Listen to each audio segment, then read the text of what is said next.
Unlike group facilitation, workplace training is usually going to be a one-on-one scenario.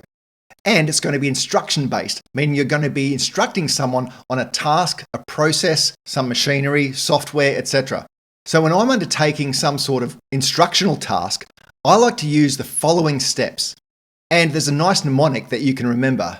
It's DEDICT, D-E-D-I-C-T. The first D stands for demonstration.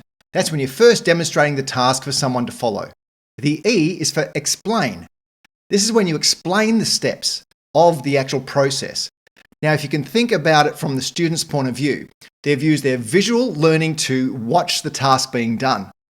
Now they're using their auditory senses to listen and process the knowledge behind those steps.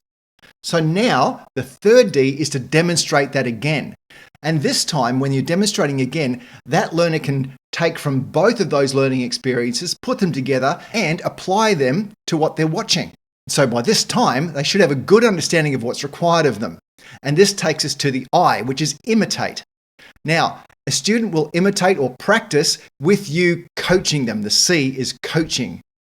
This will give them immediate feedback if something strays or goes a little bit wrong. Here's the beauty of this model. At any stage, if something goes a little bit wrong, you can simply step back 1 or 2 or 3 steps, depending on how far back or what sort of level of error they may have made. So let's say they're imitating and you say, okay, we could probably just do this a little bit better. I'm going to go back to the explain stage just to explain why this is important. I might skip the next demonstrate phase and go straight on to you trying it again. The last letter is a T, and that's the trial or test phase. This is where you, as an instructor, are hands-off and you're watching that learner undertake the task to the best of their ability.